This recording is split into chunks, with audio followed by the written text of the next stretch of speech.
So I'm delighted to be greeted today by Travis Preston. Travis is a distinguished director and trainer of actors and theater makers, has a longstanding career recognized throughout the world. He's currently the dean of the CalArts School of Theater, the California Institute of the Arts, where he's also serving as artistic director of the CalArts Center for New Performance, a professional company operating out of Los Angeles. Travis's career is widespread with distinguished accomplishments. Just to cite a few, and I underscore a few of them because I can go on for quite some time. Travis has directed such illustrious venues as the Almeida Theatre in London. He's toured work throughout the world to Australia, as well as throughout the US and Europe. With respect to the US, he is also formerly an artist in residence, an associate artistic director at the American Repertory Theatre in Cambridge, Massachusetts, as well as the Yale Repertory Theatre. And you're also a graduate of Yale, if I'm not mistaken. So, Travis, currently you're at CalArts, but traveling throughout the world and still doing your work as a director and a trainer and an important voice in our field. And I'm so grateful to have you here in this conversation today. So thank you for joining me. Well, thank you for this conversation. I look forward to it very much. Cool. So the first question, of course, is we're in this current moment that it's as unique as it is challenging. We're dealing with a pandemic. It's affected, obviously, multiple industries, but especially the theater has been hit hard, so to speak. And for those of us who train theater artists, actors, directors, and so forth, designers, playwrights, how are you faring at CalArts, and how has your team adjusted to this unforeseen circumstance? Well, I think that the COVID crisis required that we flip very quickly to a fundamentally online experience for our students. Paradoxically, it has worked out fairly well for us. It allowed us to activate skills in our students that we might not otherwise have approached. Certainly, the camera became central to that. And what we discovered was that our students had a lot of the tools to engage the landscape and the challenges of the coronavirus context in very, very creative ways, using camera and editing skills that they had as part of their iPhones, together with their computers. So we found a kind of uninvestigated creativity that was really exciting for us.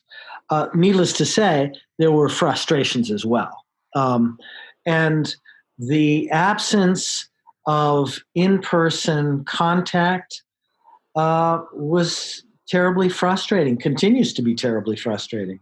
And I think makes us value that experience far more than we might have, just because it's been taken from us.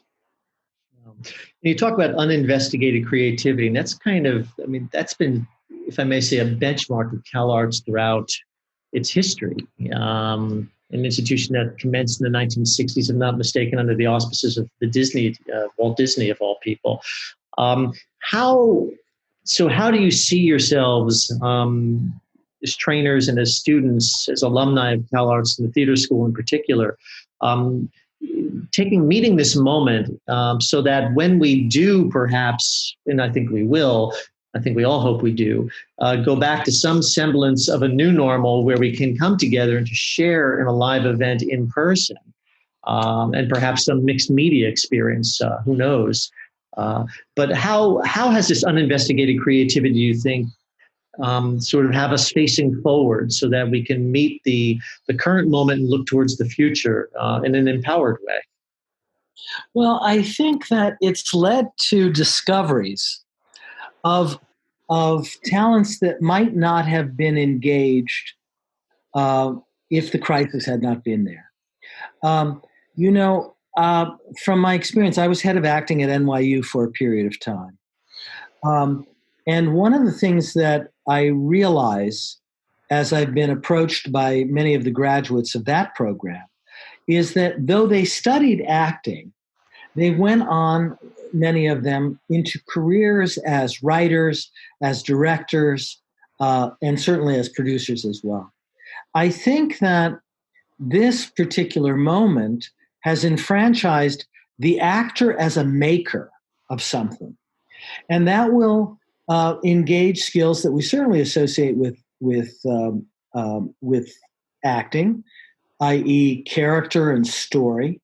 But they're having to address those skill sets from the standpoint of the camera and how to make something themselves, rather than to be a part of something that is made.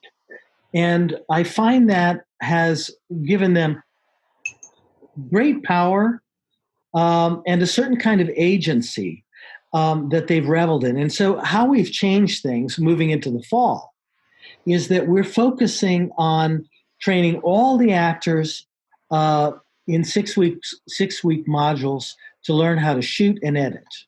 That's just become a part of the training for the actor. Wow, how wonderful! And it really is. It's current, and it would be current even without the virus, because, as you well know, training actors the way that perhaps you and I were trained, however long ago, it's a very different industry right now that has a different set of requirements. So, in training this sort of flexible, multi-skilled entrepreneurial artist, how do you, I mean, what opportunities do you think will be there for CalArts students in particular when you guys are able to come back and and the virus has subsided, and perhaps you can even speak to the Center for New Performance and as a particular venue for them. I mean, as content creators, as artists who are beginning with an idea and then working collectively to arrive at something that comes to fruition. Well, I think it goes back to what I had mentioned before about agency. I think that we self-identify in certain ways. And as you probably know, most actors in the United States, when they come to train, have a vision of themselves on a red carpet with a statuette. Mm-hmm. And the reality of their creative life will be very, very different than that in most cases. What this time has done, it has challenged them to enfranchise parts of themselves that they may not otherwise have enfranchised, and to identify in ways that might expand their sense of what their creative life is. And it speaks to what you were saying about the agency of the endeavor. They have quite a lot of agency. I think they're much more inclined now to create things that they have designed from the ground up, as opposed to making something that was founded on a pre-existing script. That's certainly something we're seeing in the work that's being put forward. Wonderful. And is it perhaps maybe an example that you could cite of your work or that of your students where you've essentially made something? Because I know that speaks to a lot of what you have done as well, especially through the CNP. Well, it's interesting. I would certainly speak to what my students have done. I have we've had some bizarre situations because in the directing lab, one of our directors went back to the Philippines, and he where he's originally from, and he could only work at very, very odd hours of the evening for him, or actually early morning, to be consistent with the time of class, or a time when he could cooperate with his American colleague. His American colleagues were One was in La Jolla. Another was in Atlanta. And they were working on a Yukio Mishima piece. And they found it very, very difficult to engage the precise text of the work. So what he did was he guided them through a series of cinematic etudes that they shot in their particular locales, and then he put those etudes together in a way that I thought was quite fascinating and paradoxically very, I think, respectful of the tone of the Mishima. Uh, it was certainly not. You could never say it was a representation of that play. And actually, the name of the play escapes me at the moment. But it was a very evocative, atmospheric piece. And I don't think they would have come to that. And so I think it's awakened filmmaking skills in the team. I think it's awakened creation skill sets, i.e., they are generating stories themselves. And I suspect many of them will go on to careers as creators, um, uh, in addition to their identity as interpreters. Wonderful. And as you point out, it's so important to have that kind of agency, in today's industry. Um, so finally, if I may ask, I guess on a personal and somewhat professional note, jointly, what's next for you as an artist, as a teacher, as a trainer, and by extension, your school? Well, it's interesting that for me, I am bound to present the Fontamas project here in the United States. I did present it in China. It premiered at the Wuzhen Theater Festival. And it is an extremely unique piece, one that does not interact very easily with the COVID situation because the audience goes into a very, very small space. The maximum audience is 40, and then they are moved. The element in which they're sitting is actually moved through the space. For a variety of reasons, this must be presented in the United States, both contractually and obviously in terms of spirit. I want that piece to be presented in the States. But we will have to wait for a global pandemic to subside before we have any ease of presentation. And could you share for us a little bit what the Fontamas project is and how it evolved?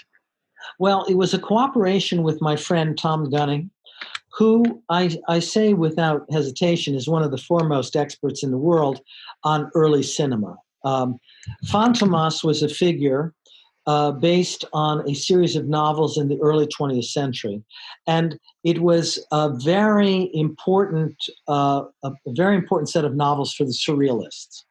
And there was a set of films made by Fouillade, a great French filmmaker of the silent era, who made films about this figure of, just extraordinary malevolence and evil, dressed entirely in black, someone who bonded with the night. And this became something that Tom and I wanted to investigate in the context of the idea of terror.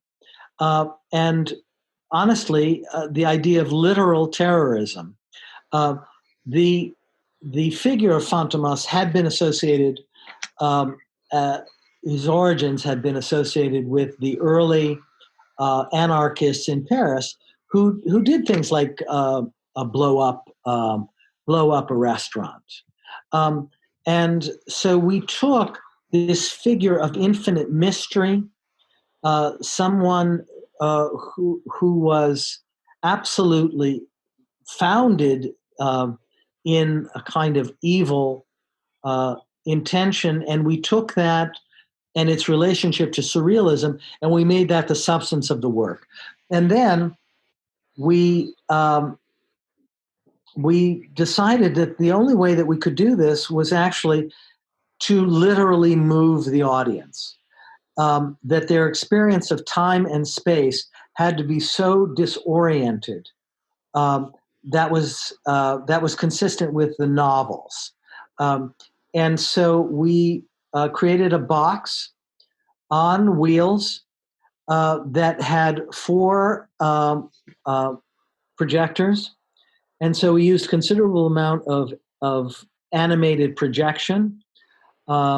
And this created a very, very disorienting experience for the audience. They often would experience something akin to seasickness. We had to actually counteract that because they couldn't tell whether they were moving or the image was moving.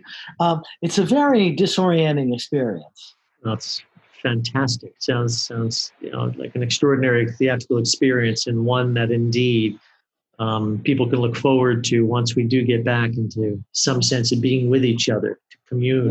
Yeah. Which is what theater in many respects has always been.